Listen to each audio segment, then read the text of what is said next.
Hai semua, kembali lagi bersama gua Ans di pembahasan kelanjutan anime Isekai wa Smartphone. Jadi seperti biasa, gua mau melanjutkan pembahasan gua sebelumnya. Tapi sebelum masuk ke inti ceritanya, kalau kalian belum nonton video gua sebelumnya, gua saranin untuk nonton terlebih dahulu supaya ceritanya itu nyambung dan kalian tuh nggak ketinggalan informasi dari video sebelumnya. Tapi jika kalian sudah menontonnya, kalian bisa lanjut aja video ini. Dan bagi yang sudah, tanpa berbasa-basi aja, mari kita langsung menuju ke inti videonya. Oke, let's go. Di awal chapter ini, kita itu langsung diperlihatkan dari sudut pandangnya Yura terlebih dahulu. Setelah terkirim kembali ke ambang dimensi oleh dampak, yang di sini itu para kelas penguasa itu menyebutnya Blacklist. Meskipun Yura dalam perjalanan kali ini ke dunia baru, Yura itu mendapatkan sedikit rintangan seperti dihadang oleh Toya, tapi dia itu tidak menganggap kalau rintangan itu tuh sebagai masalah bagi dirinya, sebab dia itu berhasil mencapai tujuannya. Kemudian dari dalam celah kegelapan dimensi, Jira pun datang menyapa Yura. Dia bertanya ke Yura tentang perjalanannya itu ke dunia baru. Sambil menghela nafasnya, Yura pun memberitahu Jira kalau dia itu telah bertemu dengan Toya. Yura juga memuji kekuatan Toya di hadapan Jira, yang Yura itu anggap cukup kuat karena Toya berhasil memotong lengan dan senjatanya. Jira yang mendengar itu pun langsung sangat bahagia gitu, karena selama ini Yura itu menganggap kalau perkataan Jira mengenai Toya itu hanyalah sebuah bualan saja. Lalu Jira memperingati Yura gitu untuk tidak menyentuh Toya, karena Jira itu ingin dia sendirilah yang akan menghancurkan Toya, dan Jira akan menjadikan Core Raja Monster Crystal sebagai pialanya atas kemenangannya terhadap Toya nanti. Namun walaupun sudah diancam seperti itu oleh Jira, Jira itu tetap nggak peduli aja gitu, terutama sama Toya. Jira di sini benar-benar nggak ngerti gitu dengan apa yang direncanakan Yura. Tapi selama Yura itu tidak menghalanginya, Jira juga tidak peduli dengan apa yang Yura lakukan. Karena mengalahkan musuh yang kuat atau memaksa mereka menyerah adalah satu-satunya hal yang ada di dalam pikiran Jira saat ini. Kemudian Jira pun menghilang ke dalam kegelapan. Yura memang juga menginginkan sebuah kekuatan sama seperti Jira. Tapi tidak seperti Jira itu, Yura itu tidak menginginkan kekuatan mentah seperti yang Jira inginkan. Atau mungkin di sini Yura itu maksud adalah kekuatan Raja Monster Crystal. Apa yang Yura cari itu adalah sebuah kekuatan mutlak yang bisa membuat siapapun tunduk padanya. Yura juga sebelumnya berpikir bahwa kekuatan absolut itu adalah kekuatan untuk mengendalikan semua monster kristal tak terkecuali bahkan kelas penguasa sekalipun. Yang tentunya itu tuh didapatkan dengan melalui inti atau core Raja Monster Kristal. Maka dari itu dia itu ikut menerobos barir dunia dan menyeberang melalui dimensi demi mendapatkan core Raja Monster Crystal sama seperti Jira. Bisa dibilang tujuannya Yura dulu itu sama seperti Jira. Namun semakin dia itu melawan berbagai suku dan semakin dia melintasi dunia, sebuah kekosongan pun terlahir di dalam dirinya. Lalu pada akhirnya Yura pun sadar kalau tujuannya itu hanya akan membuat dirinya itu di puncak para monster kristal. Yang itu berarti dia itu hanya bisa menguasai satu dunia saja. Jadi bisa bilang setelah melintasi berbagai dunia dan melawan penduduk di dunia-dunia itu, Yura pun menjadi tamak. Dan dia pun menginginkan sebuah kekuatan yang bisa melampaui kekuatan Raja Monster Crystal, supaya Yura itu bisa menjadi sesuatu yang lebih tinggi lagi daripada Raja Monster Crystal. Apalagi setelah dia itu merasakan eksistensi dewa. Walaupun Yura itu tidak dapat mengonfirmasi keberadaan dewa, bahkan dia sendiri pun juga nggak tahu apakah dewa itu ada atau tidak. Tapi Yura percaya kalau kekuatan para dewa itu ada, sebab Yura itu telah melihatnya sendiri di berbagai dunia melalui pedang suci dan harta suci yang diyakini itu diberikan oleh dewa. Dan alasan Yura pergi ke dunia baru karena Yura itu dapat merasakan gelombang yang mirip seperti monster kristal, namun sangat berbeda pada saat yang sama. Tapi bukan itu yang membuat dirinya itu tertarik sama gelombang itu, melainkan aroma kehadiran dewa yang terdapat di gelombang itu, sama seperti pedang suci dan harta suci yang pernah dia lihat. Hal itu terus memancarkan resonansi seolah-olah sedang memanggil Yura. Jadi tujuan Yura datang ke dunia baru itu karena adanya gelombang dewa yang memanggilnya. Karena hal itu, Yura pun secara paksa menembus barir dengan memanfaatkan kemunculan kelas atas. Dan untungnya sumber gelombang itu tidak jauh dari retakan dunia atau lokasi pertempuran Toya melawan kelas atas sebelumnya. Tapi meskipun waktu yang Yura miliki ini sangat singkat dan dia itu dihadang oleh Toya, Yura tetap berhasil mendapatkan gelombang itu. Gelombang itu memiliki bentuk seperti sebuah telur berwarna emas yang bersinar gitu. Yura sangat kebingungan dengan telur ini. Lalu telur itu pun tiba-tiba mulai bergoyang gitu. Kemudian berubah menjadi lumpur dan merosot jatuh melalui jari-jarinya Yura. Setelah itu gumpalan emas dari telur itu pun secara bertahap mulai berubah bentuk menjadi sesosok orang tua kurus kering dengan rambut putih. dan dia ternyata adalah dewa bawahan sebelumnya yang berhasil kabur dari Toya, Karenesan, dan Moranesan. Yura pun bertanya ke dewa bawahan itu, siapa kau? Dan dewa bawahan itu pun menjawab kalau dia itu adalah dewa. Sontak setelah mendengar itu dan melihat secara langsung aura emas gelap dari dewa bawahan itu, Yura pun langsung tersenyum tipis. Kemudian kita pun kembali ke sudut pandangnya Toya lagi. Setelah peperangan melawan kelas atas kura-kura dan Yura. Saya bilang timelinenya mungkin sama, tapi sudut pandangnya berbeda gitu. Setelah kejadian itu, Toya langsung membawa Helmwing dan Grimgirde yang rusak parah akibat Brionna ke hanggar Babylon. Di sana Toya bersama dengan Rosetta dan Monica. Monica yang melihat kondisi kedua Frimgear itu pun langsung menyalahkan Rosetta. Karena kedua Frimgear itu rusak akibat senjata buatan Rosetta, yaitu Brionna. Rosetta pun gak terima gitu, dan akhirnya mereka berdua pun bertengkar. Karena gak mau ikut-ikutan sama pertengkaran mereka, Toya diam-diam kabur dari hanggar Babylon. Namun walaupun apa yang dikatakan Monica itu benar, tapi Toya tetap berterima kasih dengan Brionna buatan Rosetta. Karena pada kenyataannya dengan Brionna itu, Toya dan Lela itu berhasil mengalahkan kelas atas kura-kura sebelumnya hanya dengan sekali tembakan saja, atau sekali serang saja. Meski begitu, Toya merasa kalau dia itu memang harus memikirkan banyak metode cara untuk menangani kelas atas, selain menggunakan Brionna untuk kedepannya. Apalagi kalau setiap kali menggunakan Brionna, Frimgear itu akan hancur seperti Helmwing dan Grimgirde. Bisa-bisa biaya untuk memperbaiki Frimgear yang rusak itu akan membengkak. Jadi Toya merasa kalau Brionna ini benar-benar tidak menguntungkan, walaupun memang bagus gitu. Tapi masalah utamanya di sini adalah senjata biasa saja itu tidak cukup untuk mencapai inti kelas atas. Jika Toya mengesampingkan senjata yang mirip seperti Brionna, maka dibutuhkan senjata yang panjang seperti tombak untuk bisa mencapai inti kelas atas. Namun tidak ada Frimgear selain Ortiland the Overlord milik Su yang bisa menggunakan tipe senjata seperti ini. Tapi di lain sisi, Toya itu sudah menugaskan Su dengan Ortiland the Overlord-nya untuk bertanggung jawab atas pertahanan. Karena Toya nggak mau kalau Su itu dengan Ortiland the Overlord-nya ke garis depan. Jadi keduanya ini saling bertolak belakang gitu. Jadi pilihan terbaik Toya saat ini adalah Toya itu harus membuat senjata bertipe jarak jauh yang mirip seperti Brionna, tapi tidak memiliki efek negatif seperti Brionna. Selain itu Toya juga merasa kalau dia itu harus memikirkan metode serangan lainnya selain Meteor Zapper. Sebelumnya Su juga meminta ke Toya untuk dibuatkan sebuah palu besar untuk dijadikan senjata Ortiland the Overlord-nya. Namun menurut Toya, palu itu tidak akan bisa menghancurkan monster kristal dengan mudah. Karena itu hanya akan bekerja di anime yang Su tonton saja. Setelah mengatakan itu, Toya pun jadi penasaran dengan sistem palu di anime yang Su tonton itu. Toya kemudian berhenti berjalan, lalu membuka HP-nya untuk melihat situs yang menjelaskan mengenai palu yang ada di anime yang Su tonton itu. Dan di situs itu pun dijelaskan kalau di palu itu terdapat sebuah getaran gravitasi yang sangat kuat hingga membuat palu itu dapat menguraikan foton. Setelah membaca itu, Toya pun mendapatkan sebuah ide. Bagaimana jika Toya itu memasakkan gravitinya ke sebuah senjata atau palu buatannya nanti? Apakah efek yang dihasilkan itu akan mirip seperti palu yang ada di animenya itu atau tidak? Toya pun merasa kalau rencananya ini itu bisa saja berhasil. Jika saja Toya itu menyerahkan rencana ini ke Profesor Regina Babylon. Tapi Toya tetap masih tidak berani gitu memberikan pengetahuan ini ke Profesor Regina Babylon. Karena Toya takut Profesor Regina Babylon akan membuat sesuatu yang mengerikan dengan ini. Tapi Toya memutuskan untuk mencoba membicarakannya nanti dengan Profesor Regina Babylon dan yang lain-lainnya. Sebab lebih baik memiliki banyak cara dalam bertarung ketika serangan itu datang. Dan bisa saja ini tuh akan menjadi kunci kemenangan untuk Toya dan lain-lainnya. Meskipun Toya itu perlu mengendalikan metode serangannya dengan ketat. Lalu Toya pun lanjut berjalan. Dan ketika Toya itu sedang berjalan di sepanjang koridor istana, Homura, Shizuku, dan Nagi pun tiba-tiba muncul di hadapan Toya. Mereka kemudian berlutut di lantai, dan mereka pun memohon gitu agar diberikan alat komunikasi sihir, sama seperti milik Tsubaki, atau yang di sini mereka itu maksud adalah HP.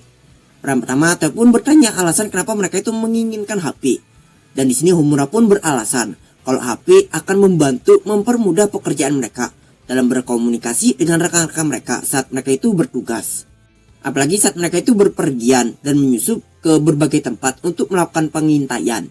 Jadi dengan alasan itu mereka menginginkan HP. Toya pun paham. Selain itu fitur perekam dan pemotretan melalui HP itu tuh juga akan berguna untuk mereka di unit penyusupan. Kemudian Toya pun teringat kalau mereka bertiga itu sudah memiliki sebuah misi penyusupan. Toya pun bertanya kepada mereka kemana mereka akan pergi di misi kali ini. Homura pun menjawab ke kerajaan Sandora. Unitnya telah mendapatkan rumor aneh di sekitar Sandora. Jadi mereka bertiga pun ditugaskan untuk berangkat besok ke Sandora untuk menyelidikinya. Mendengar nama kerajaan Sandora, Teo pun langsung jadi teringat mengenai image negara ini, yaitu perbudakannya. Sampai sekarang, kerajaan Sandora itu masih tetap menerapkan sistem perbudakan, sehingga menjadikan mereka itu satu-satunya negara di dunia baru yang masih melakukannya. Selain Euron yang saat ini itu sudah tidak ada lagi, sebab negaranya itu sudah hancur. Sistem di negara itu juga sangat kaku, sampai-sampai membuat seseorang dengan peringkat yang lebih rendah tidak diizinkan untuk melawan seseorang yang ada di peringkat yang lebih tinggi. Bahkan walaupun perbedaan peringkat mereka itu hanya selisih satu tingkat saja, kerajaan Sandora juga tidak berinteraksi dengan negara lain. Tapi para budak yang ada di sana itu berasal dari seluruh dunia. Bahkan Toya sampai ingat kalau ada sebuah pepatah di dunia baru yang mengatakan, jika putri Anda menghilang, maka pergilah ke Sandora terlebih dahulu.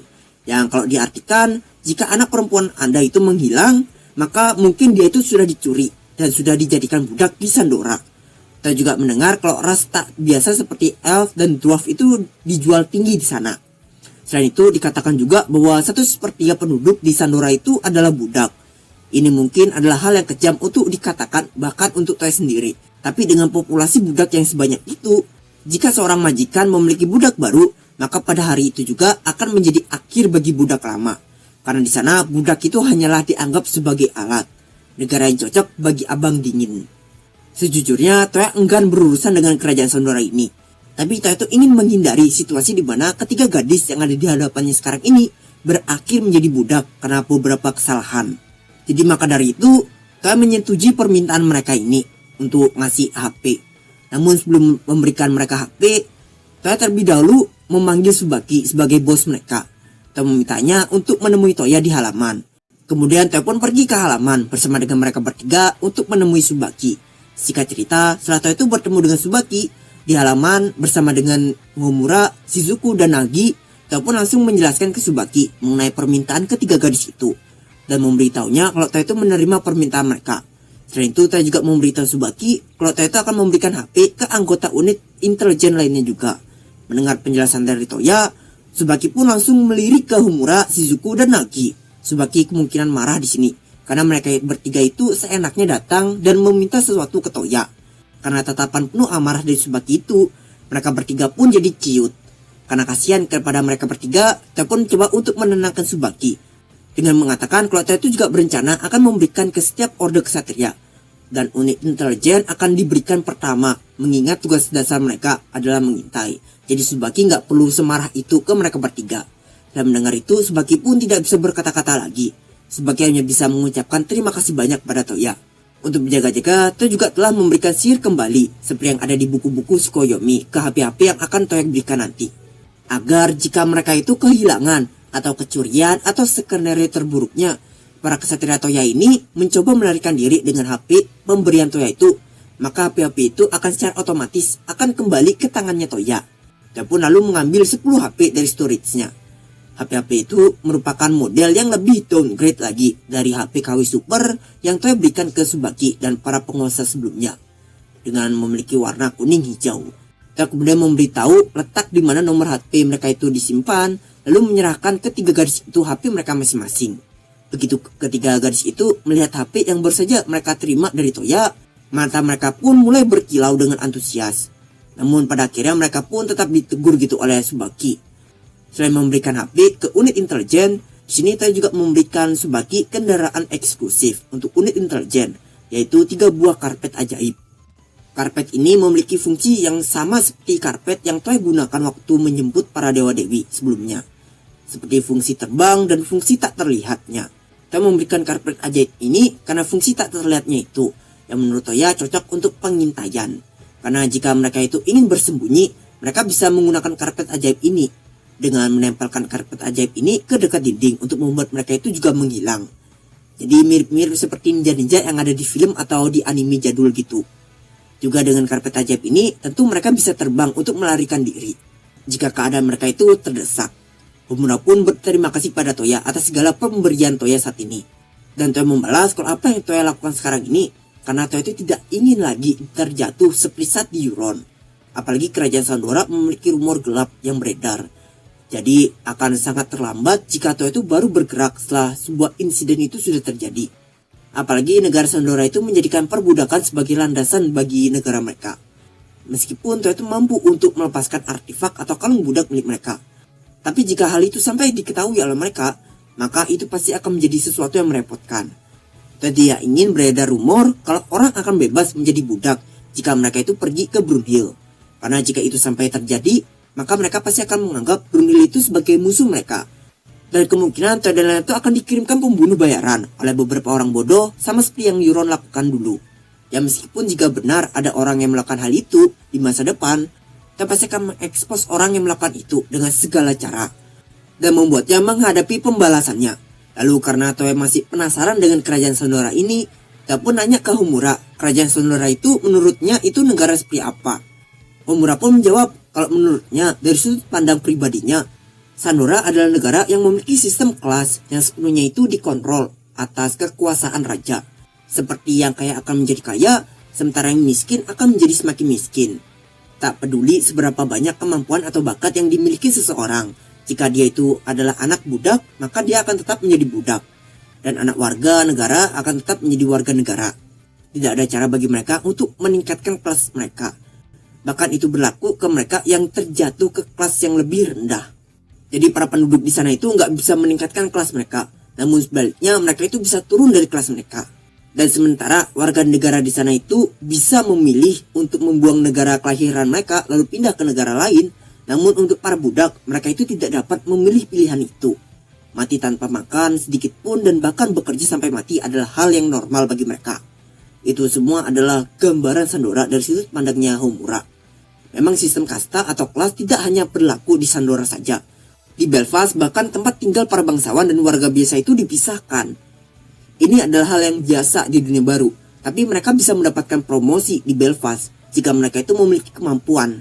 Bahkan seseorang yang lahir di lingkungan kumuh bisa memilih menjadi petualang untuk mendapatkan ketenaran atau bahkan menjadi seorang kesatria. Walaupun memang sulit, tapi setidaknya mereka itu bisa melakukan hal itu.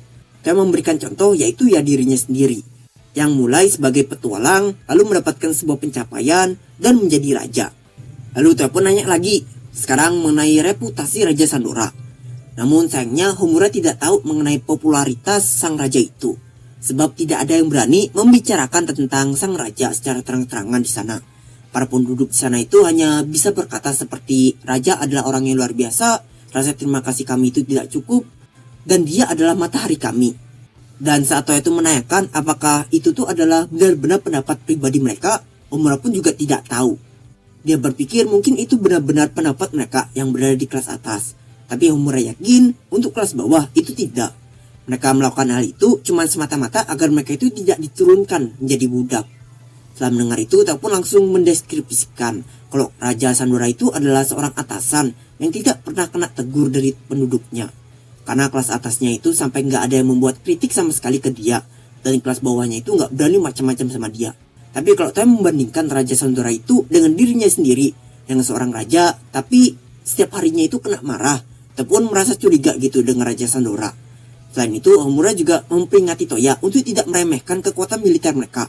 Pasukan binatang sihir mereka itu, menurut Homura, itu tuh menyusahkan.